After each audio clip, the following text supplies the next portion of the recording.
Welcome to Lynn Cullen Live, talk radio without the static. Email your questions and comments to lynn@pghcitypaper.com. And now your host, Lynn Cullen.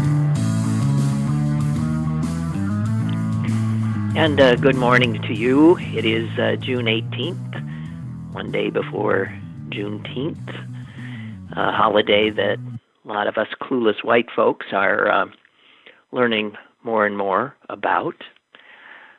We're learning more and more about all kinds of things, aren't we? Wow, I don't know where to start. You know, I used to have to try not to start the program with a sigh.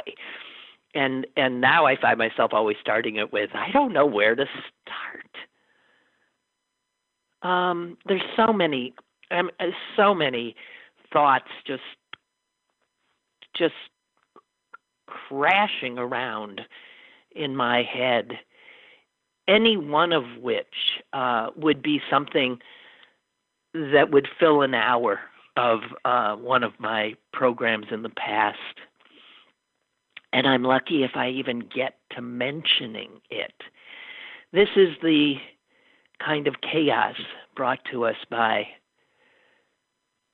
our fellow Americans who thought Donald Trump would be a good president. Got to touch on Bolton, got to touch on Atlanta. As I said, any of these are huge stories. Huge. Got to touch on Tulsa. God almighty. Let me start with actually a column that Nicholas Kristof did, because it's about something that I do want to get into today. And this is the thing, I think, more than anything, that unsettles me, scares me more than anything. And there's lots that we're afraid of these days, understandably. This, to me, is more terrifying than COVID-19. And what it is the delusion, the flat-out insanity that has infected whole swaths of this country. We've talked for years now about how Americans are so divided, and that we're even populating not only geographically different parts of the country, but we're populating different realities, different universes. And to take a deep dive into that other universe, excuse me, is terrifying. We have the Attorney General of the United States and the President and Fox News and the right-wing enablers from the beginning of the protests over initially George Floyd's murder. Now, of course, the names,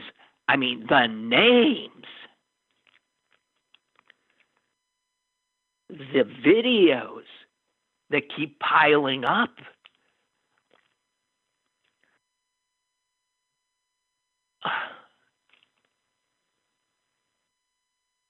But the Attorney General of the United States, the President of the United States, when people poured into the streets demanding change, immediately said, Antifa.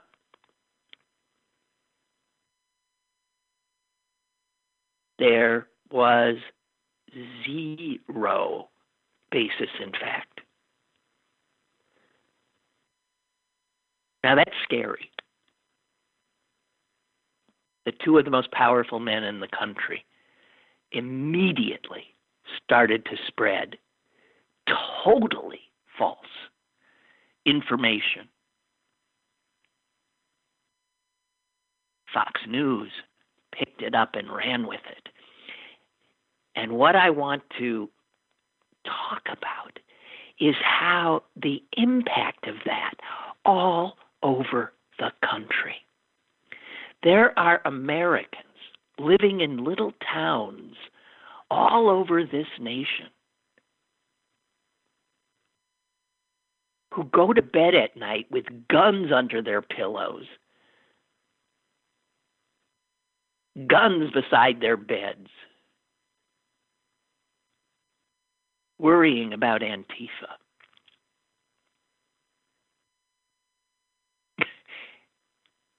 As an organization, it doesn't even exist.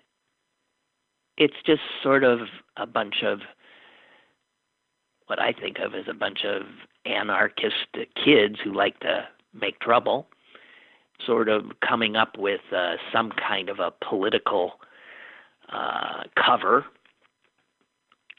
for their mischief. And they have annoyed me for some time. They're so small in number. But Kristof takes us, and maybe you heard of it or heard of other things like this happening because they're not covered like they should be. A little seaside, remote town in Oregon, which, by the way, Oregon has a whole bunch of these deluded, crazy people living. Yeah, I know it's got Portland, but then it's got like a lot of the rest of the state just filled with people living in an unreality in which fear and guns are the most important things. A little town called, I don't know how they pronounce it, Coquille, perhaps. It's a town of about 4,000 people, overwhelmingly white. And a group, a very small group in this town, a few people, thought they would have a Black Lives Matter protest. It was going to be peaceful, but they just wanted to. And you've seen these stories of little towns where a few people come out. Well,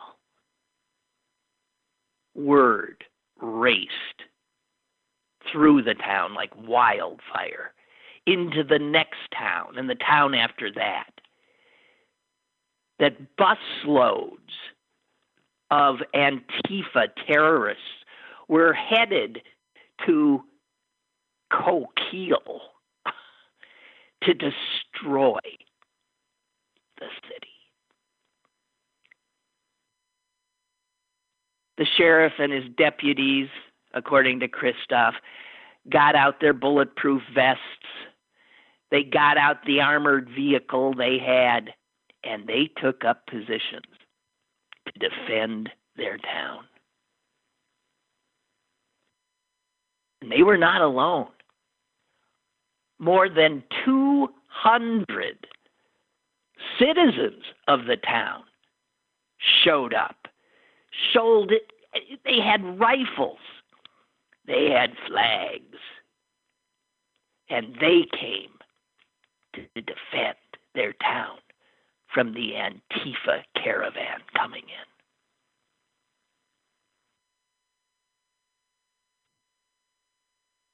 Quite frankly, I'm not sure what happened to the handful of people who were going to do a Black Lives Matter protest. I think if they were smart, they stayed home. Now, you know the rest of the story. There was no caravan. There were no busloads. Nobody came. And this same scenario has played out in other towns across this country. People fighting ghosts people believing absolute lies made up out of whole cloth, but spread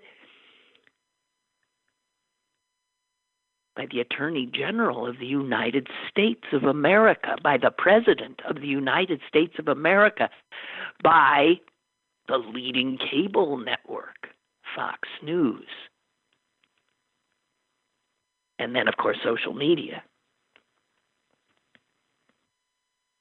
This anti-antifa hysteria is insane. It's insanity. And it's all over the place.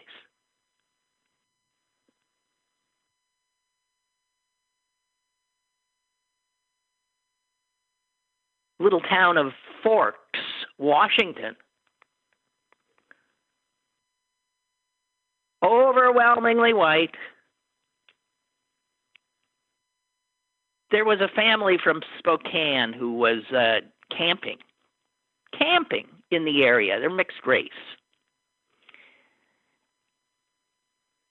And someone saw him. And the rumor spread. Antifa. Right there in the woods. The local newspaper ended up reporting how local people, again defending Forks, Washington, aggressively confronted this terrified family, a mother, a father, a grandmother, and a 16-year-old girl.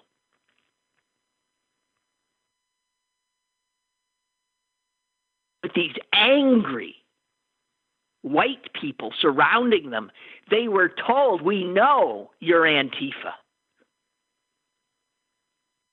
The family tried to get the hell out.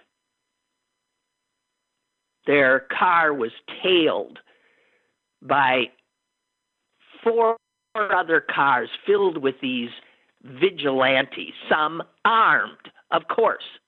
This terrified family who went camping end up in a nightmare of terror with these racists, these deluded lunatics. They cut down trees, the lunatics, to block the family from leaving. So they got stuck. They had nowhere to go. I wish I knew more about the story. They did survive, and it was 4 teenagers, high school kids, who rescued them. Cutting the logs with a chainsaw that they brought to open the road, getting the sheriff,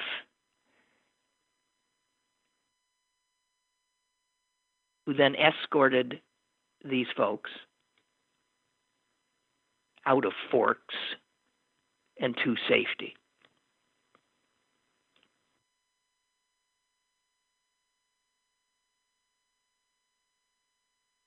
And here's the scary thing. These people there's so many of them. They so terrify me.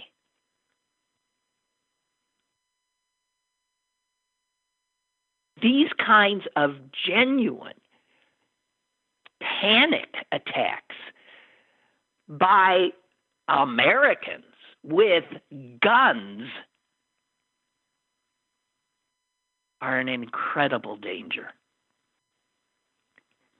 And these are the kind of people that Trump wants to keep riled up.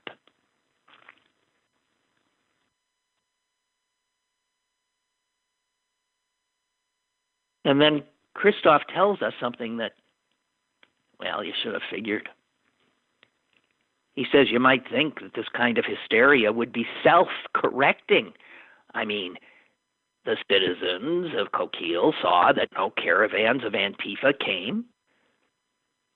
the people in Forks and all these other little towns who were armed to the teeth to protect their property from these rampaging Antifa people were, well, left standing there, I would imagine, feeling foolish when nobody shows up.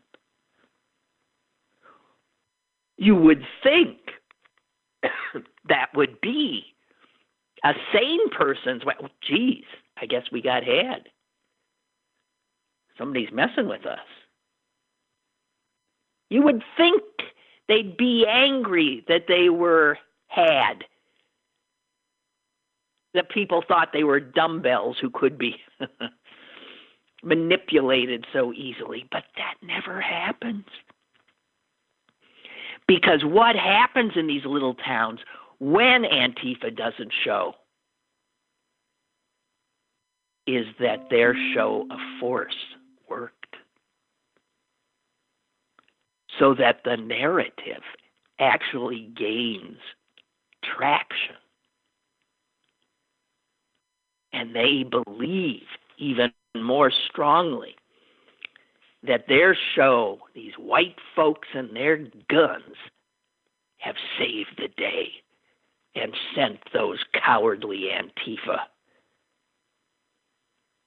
into retreat.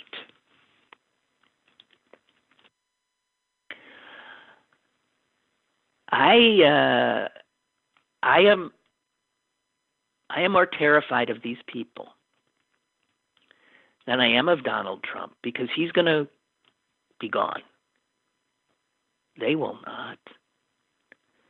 And someone else will come around, maybe many, who will continue to bamboozle them and lead them astray and lead us further into a nightmare.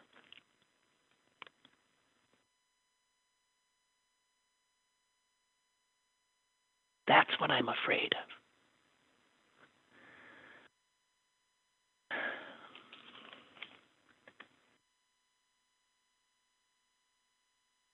So I think it has been pretty well cataloged that as our Attorney General and Trump warn of this leftist violence that is going to come as a result of Americans protesting peacefully in the streets, the real threat from the right wing and their deranged supporters is the only thing that has been, in fact, proven. That is happening. And this, again, you couldn't write this. You couldn't, if you made it up, you would say, oh, come on, that's too silly. The Boogaloo movement, or the Boogaloo Boys. The reality is the people belonging to that group are the ones that have, in fact, been charged since Americans took to the streets, have been charged with violent acts. Boogaloo. You thought, what these things that were on the margins are now showing that there's no leader. Again, no leader, no headquarters, no command structure, just social media and a lot of people peddling merchandise. But they're increasingly visible. The Hawaiian shirts, the guys carrying the guns. Federal prosecutors in California, in Texas, in Nevada, in Colorado are raising alarms.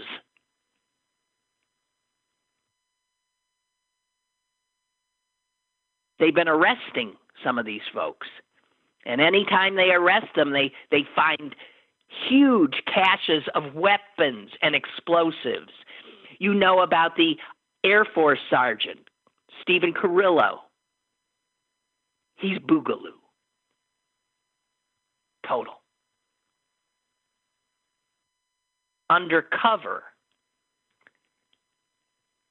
wanting to appear as if he was part of a Black Lives Matter march, he shot and killed a security guard in Oakland last month.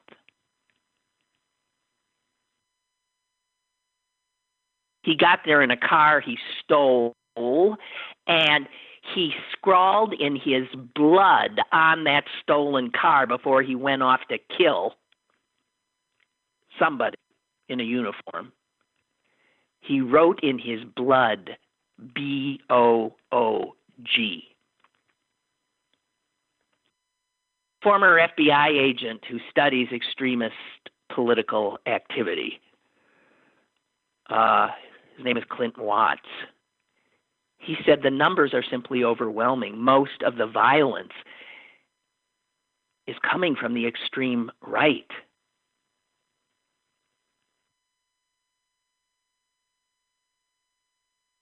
This guy who killed this security guard in Oakland had posted on his Facebook page about the Black Lives Matter movement. Use their anger to fuel our fire. Think outside the box. We have mobs of angry people to use to our advantage. And what he means by that is we'll blend in with these crowds, we'll cause havoc, we'll kill. And if we do it right, they'll be the ones blamed.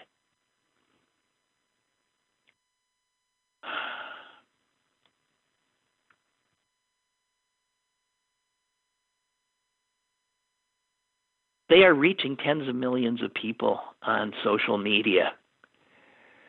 Federal authorities this month charged 3 guys in Nevada, all veterans of the U.S. military, of planning to use Molotov cocktails and other explosives to trigger violence among protesters in Las Vegas last month. These guys were caught before they pulled it off. An FBI SWAT team arrested them. They had fireworks, accelerants, an AR-15, a 12-gauge shotgun, and ammo.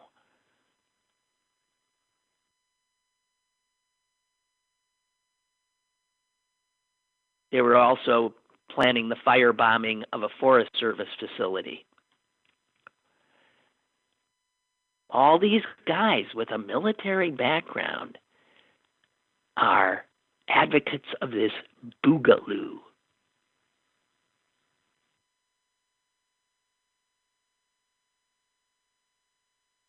It's all over the place. And this now flurry of boogaloo-related prosecutions underscores the growing threat posed by this radicalized far right, this heavily armed radicalized far right that wants a race war.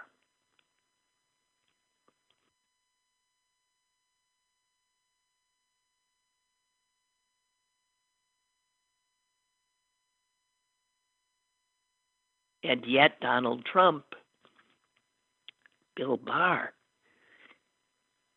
are warning us about Antifa, whose members have never been responsible for crimes of this sort. Looting, yeah. I mean, looting, breaking windows is their stock in trade.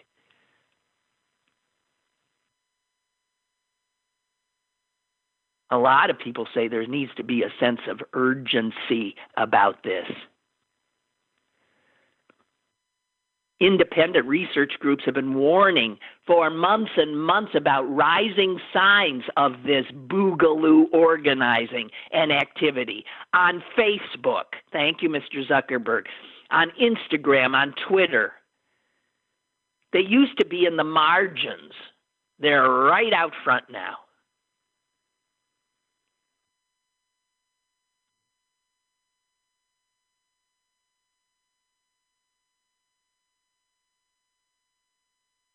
I don't know. Scary stuff. And getting very little attention.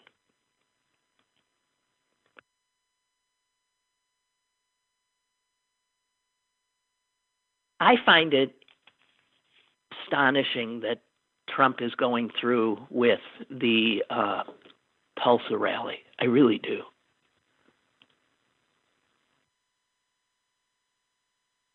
I mean, I can't believe that he thinks it's helpful to him, which is, after all he cares about. But I really can't believe it.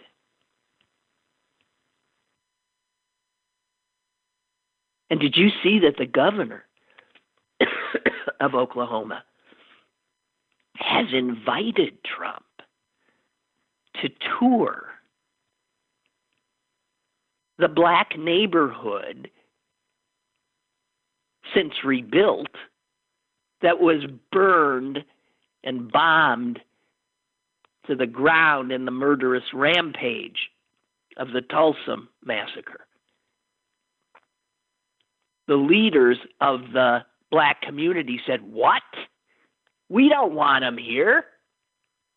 And in fact, it's almost as if they're setting up trouble, because they were so fearful, the black community in Tulsa, so fearful of a possible confrontation between Trump's right-wing crazies and black people in the community, that they organized a whole bunch of stuff in the black community for Friday and Saturday to keep people there. Al Sharpton's coming in to talk. There's all kinds of stuff. Please, they're trying desperately not to confront them. Meanwhile, these guys, white guys with guns, are already to be seen outside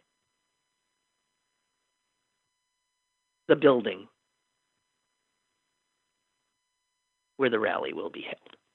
They're there. They're itching for trouble. And Trump, I still think he's going to back down, but I guess he can't. I don't know.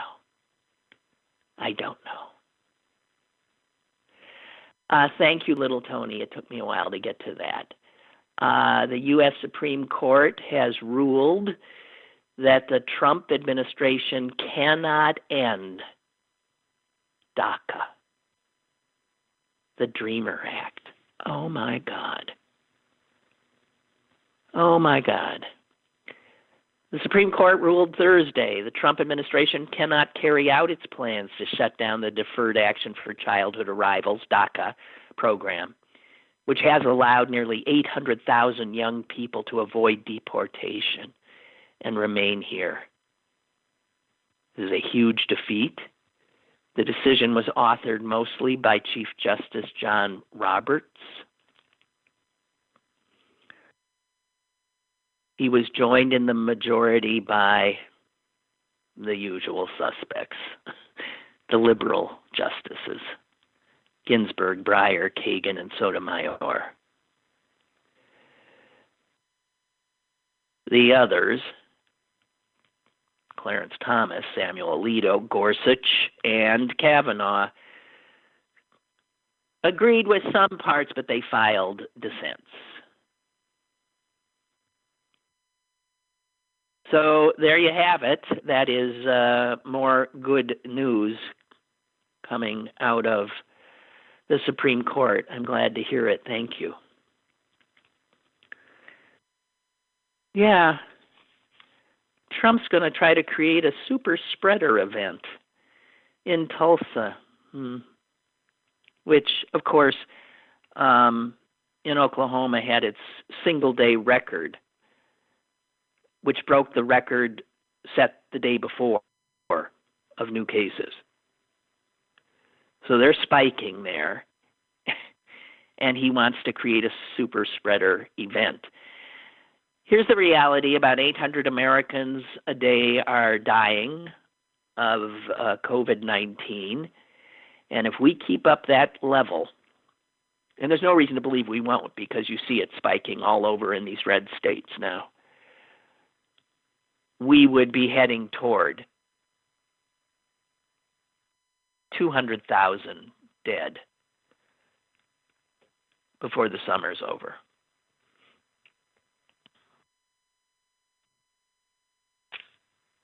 Trump says it's contained.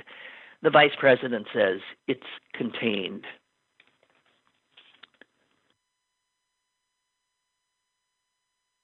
I really don't want to talk about Bolton's book. I mean, because he ain't telling us anything we didn't know. Oh, some things we didn't know. We didn't know he begged the Chinese head Xi to help him get reelected by buying soybean and wheat from certain states that he had to hold on to. No, we didn't know that. We didn't know he told Xi that he thought building concentration camps and putting over 1 million Uyghurs in them was a really good idea. Granted, we didn't know that, but we knew he was an idiot. So don't tell, am I shocked that he was shocked, Trump, when he was talking to the British Prime Minister at the time, Theresa May, that she had nuclear weapons? What? Said our president, you got nuclear weapons?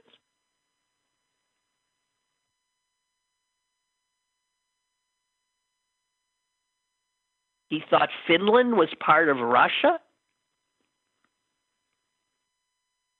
He thought Venezuela belonged to America? He thought a war with them would be cool? Why is any of that, unsurprising. I yawned. And I'll tell you this. This SOB, John Bolton, could have gone down in history in a good way.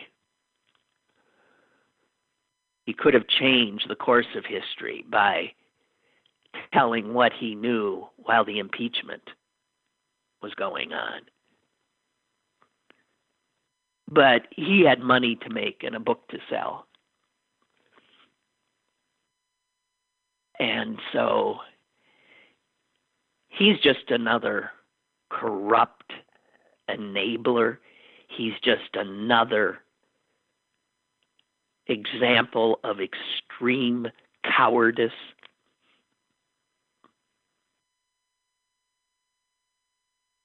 He's just another person who served in this Trump administration who put himself above the country. He's an opportunistic SOB. And don't ever buy that book. Catherine writes, locally where I live, Katanning, men showed up in Katanning with assault rifles. You're kidding. Because they heard busloads of terrorists were going to show up to the peaceful protest we had. No buses came. The protest was peaceful. Yeah, so right around here, you don't have to look. I didn't have to talk about Forks or Coquille. I didn't have to go to the Pacific Northwest. I could just go right down the road here to Katanning, to Vandergrift. Catherine says, in Vandergrift, merchants boarded up windows And the local car dealership moved all their cars because of a rumor that busloads from Pittsburgh, busloads of black people were going to show up for a violent protest. Yeah, because there's nothing they want more than to destroy a Vandergrift auto dealership. That's what they're in the streets for, huh? So Catherine's living right amongst small town America. That is insane. That is insane.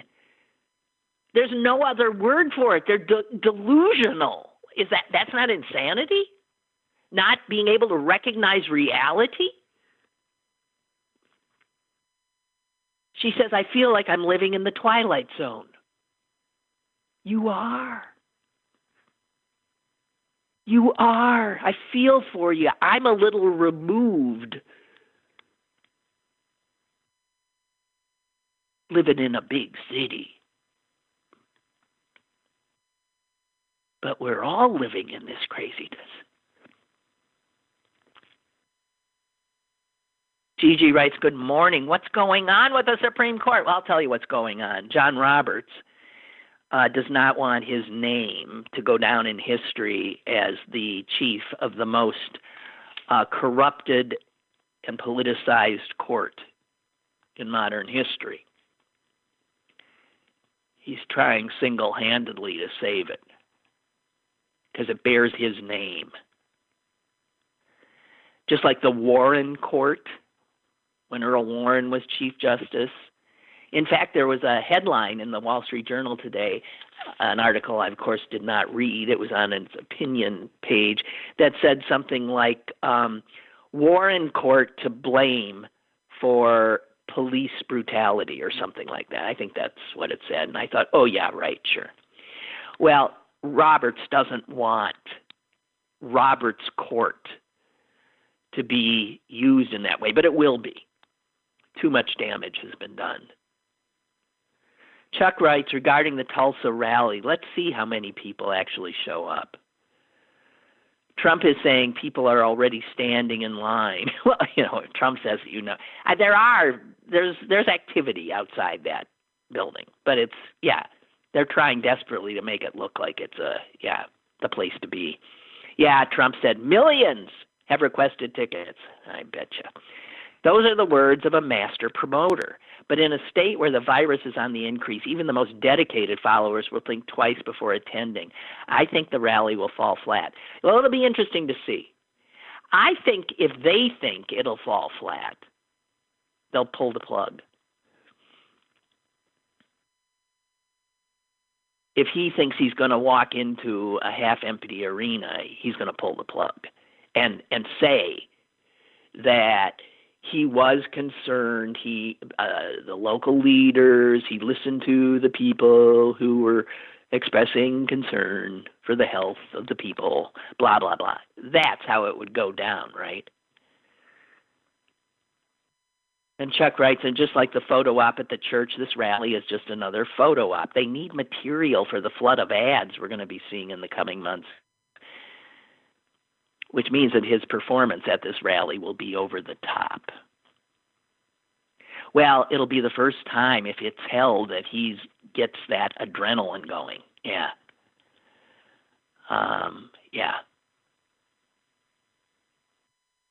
Really. I'm glad Beth called yesterday. She's the one who called, who has lived and she works in the movie industry and has been in Atlanta. She moves around a lot because films move around a lot. She'd been in Atlanta for a long time, and she told us how she thought it was an incredibly corrupted police department there. But I have to tell you, and she said, that's a police department with a lot of black officers, black mayor. And so when you still see that even where black people are in these powerful positions, it doesn't change the nature of the police. It certainly doesn't seem like it. And it's interesting that the DA who charged the cop in this latest extrajudicial murder of Rayshard Brooks had said that the other cop unbelievably was going to turn state's witness, testify against his brother in blue. Unbelievable. And literally within an hour or two of him saying it, the lawyer for that cop said, no, he ain't. And I got to tell you something. I don't think that DA would have said that if it hadn't been true at the time. But once he said it, that other cop must have been on the receiving end of so much frightening, threatening response from his brothers in blue that he did a fast walk back. So the cops, here's why the good cops are so fearful of speaking out. It could cost them their jobs, certainly. It could cost them their lives. Even in a police force with all of these black officers.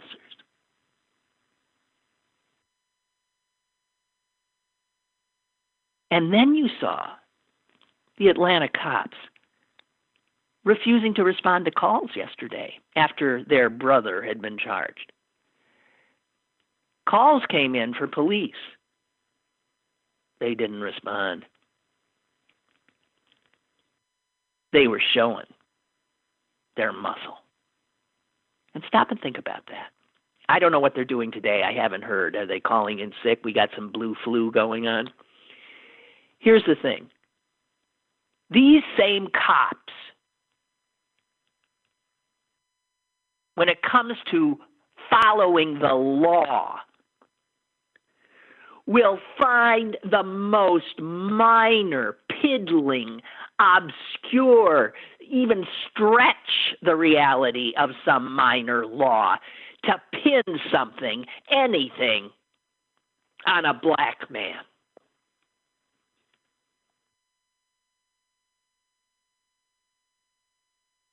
But when the law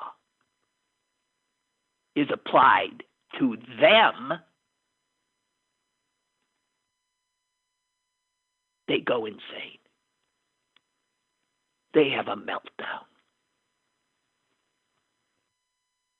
How dare you, they say. We're not going to do our job then. I want to tell you something. The police themselves are doing every bit as much for the cause of defunding and reforming and rethinking policing in America than the protesters have. Good God, they're the ones. It's like Trump is defeating Trump. The cops are defeating the cops. And they don't even get it. They don't even see that's what they're doing.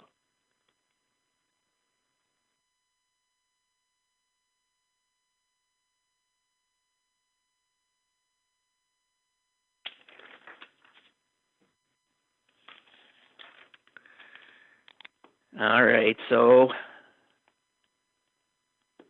what we got here? Aunt Jemima's gone down.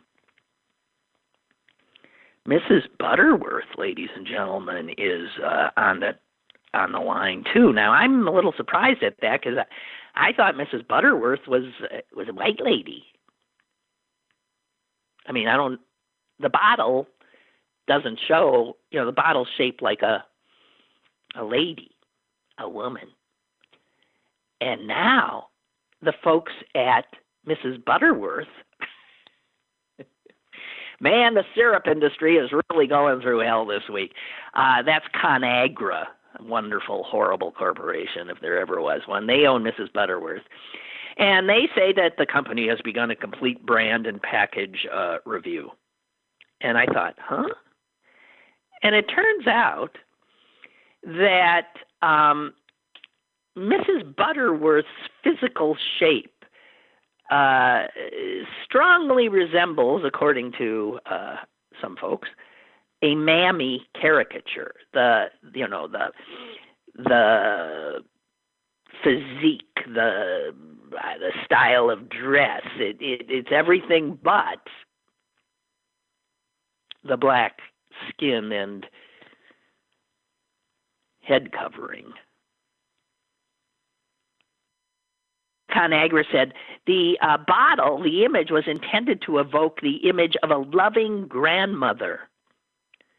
But ConAgra says it does understand and wants to stand in solidarity with, oh God, I love it when corporations start using phrases like stand in solidarity with our black and brown brothers. And we can see that our packaging may be interpreted in a way that is wholly inconsistent with our values. Let me puke.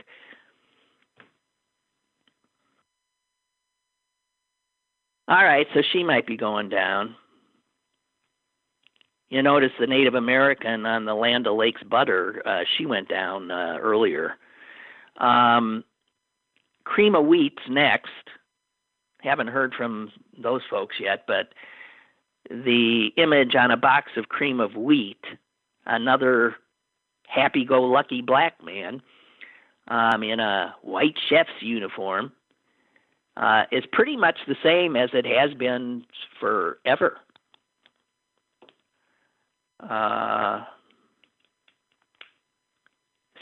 Says here the character was named, who knew, Rastus. Oh, wonderful. Which is actually a pejorative for black men. Rastus.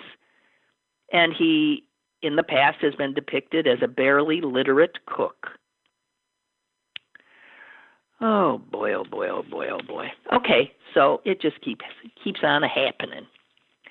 I found this quote, which I think is so right on. It's from Alexandra Petrie. I don't know how anyone's name is pronounced. She said this: one of the difficulties of being alive today is that everything is absurd, but fewer and fewer things are actually funny. Yeah, there it is. We used to think absurdity and funny were sort of part of the same general basket, but ain't true, because we're knee-deep in absurdity. And last time I looked, not many folks are laughing, right?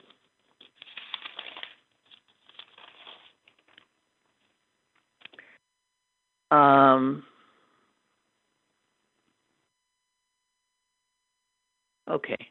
I guess the thing, I'm sorry, I just can't believe, what do you think? Is Tulsa going to happen or not? I just don't understand. There's stadia. Why doesn't he put it outside? It's unbelievable. It's really unbelievable.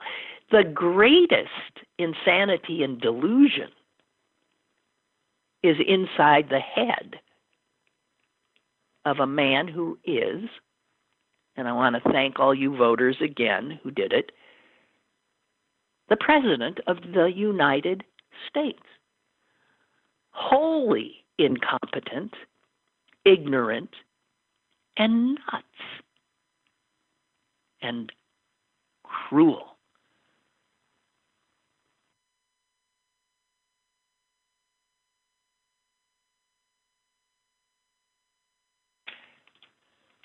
I wish I had something funny, but I don't. I tried. I mean, I always look. I'm pouring through things, always looking for something that might be a little lighter, and I have to tell you, I came up empty. So if any of you know anything, let me know. By the way, I have booked for, is it next week maybe, a guy who worked at CNN for years and years and years, who then started writing novels. And his latest novel is called Fake, and it's about news. And the novel itself is, it's a page turner and a little, but I wanted to know how it was going to end. But because it takes place, the lead character is a woman who is a White House correspondent. And because this guy knows so much about how the news business works in D.C., it's a fascinating look. So having him on to talk not as much about the book as about CNN. He was an editor on Wolf Blitzer's program. The Situation Room. Here's another thing I came upon today, which just, if I were... I can't imagine the exhaustion black people feel. All right, well, I just can't. I can't. This is from the New York Times today. It's not, again, any black person will say, oh, big shocker. Headline, race factors into medical decision-making. Okay. Yeah. I mean, I've seen things where black people are less likely to be given certain treatments. They have not as good outcomes in the same medical situation that a white person would have a better outcome. And here is one of the reasons the whole system is because the country is so freaking racist. It's infected everything. I'll just read this a little bit here. Unbeknownst to most patients, their race is incorporated into numerous medical decision-making tools and formulas that doctors use to decide treatments. Your race factors into whether or not you're going to get something or not. What the hell? And this involves things with cardiac issues, cancer, maternity care. This is a paper published yesterday in the New England Journal of Medicine, and it flat out says this has got to stop. It amounts to racial profiling in medicine, and we need to get off this train. That won't be easy because all the doctors out there have been trained to use these diagnostic tools. The unintended result is that medical resources get directed away from a lot of black patients or are literally denied. It's because these tools they use are using race as somehow a proxy for genetics. And that is like from the last century. That is insanity.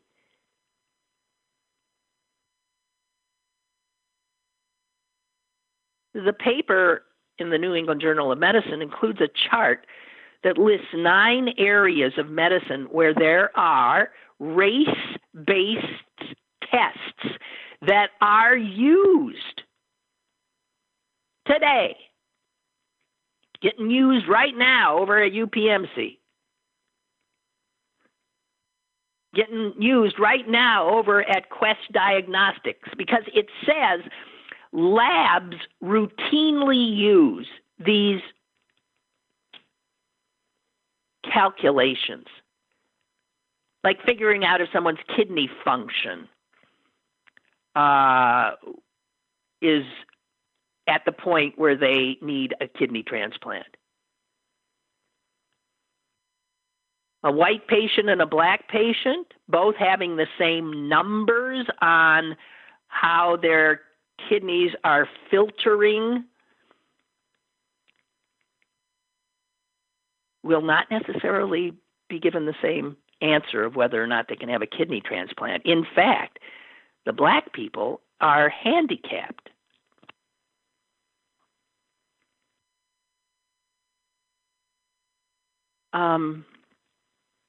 It says here they have an adjustment that is used if the person is black.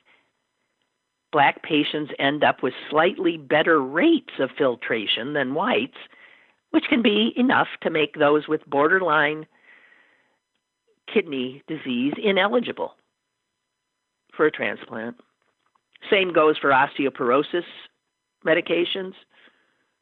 The National Osteoporosis Foundation actually calculates different rates of fracture for black women and white women. And this impacts on what medications they might be given. This goes on in obstetrics. And in these formulas, you're either white or you're black. There ain't nobody who's mixed race, when in fact most of us are.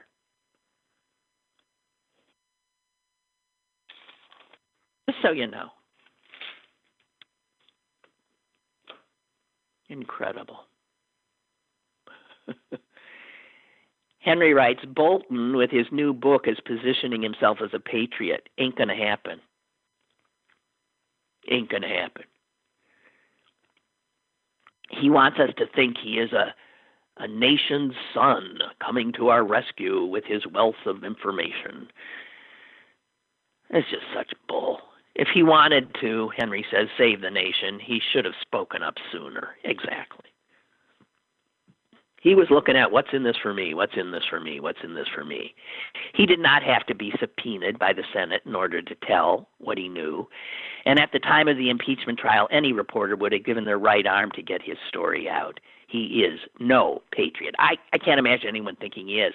My guess is he will be disavowed by both sides. The right will say he turned on them, he's a traitor, and those of us on the other side are seeing what you're seeing, what I'm seeing, that he's an opportunistic coward who wanted to make a lot of money and probably will. And little Tony, you speak for, well, he's got 2 minutes. Tony writes, maybe the joke guy will call.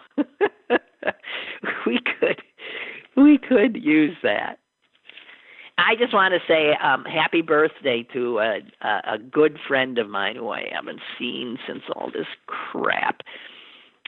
He's 94 years old today. Charlie. Charlie, I don't know if you're listening. Pat, you might be listening. Gosh, God bless you, buddy. I just, I adore you, and I wish I could be with you. 94, and he's so handsome still, so sharp. Oh, gosh.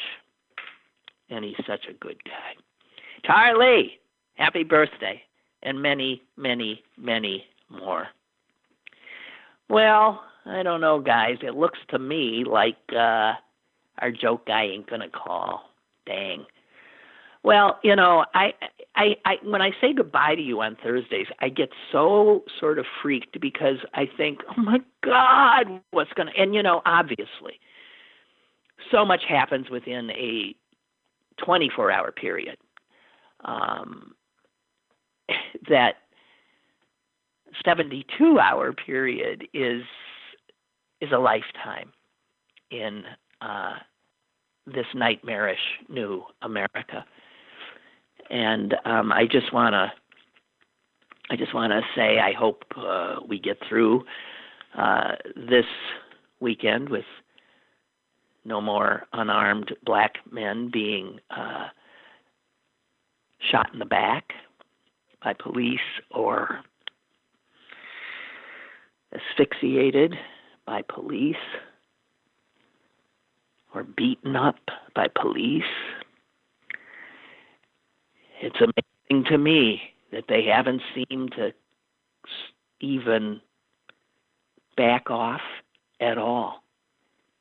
Even with all of us in the streets, they haven't backed off at all.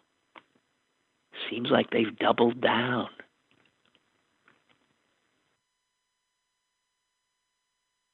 They know we got our phones out. They know everything they're doing is being videoed. And because there's cameras on buildings all over, the odds of a cop being able to do this and not be seen are getting just smaller and smaller and smaller and smaller, and still, with witnesses standing there, they feel apparently no compunction to just openly murder black people in their beds, in the street, wherever. And we all know it now. We all know.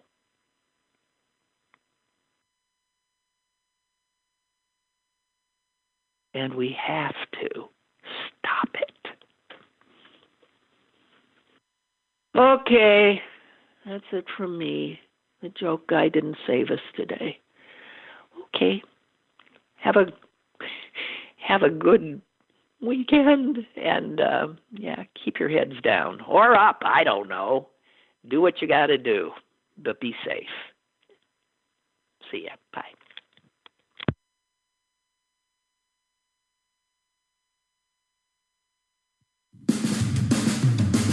Lynn Cullen Live, Monday through Friday from 10 a.m. to 11 a.m. and archived at pghcitypaper.com.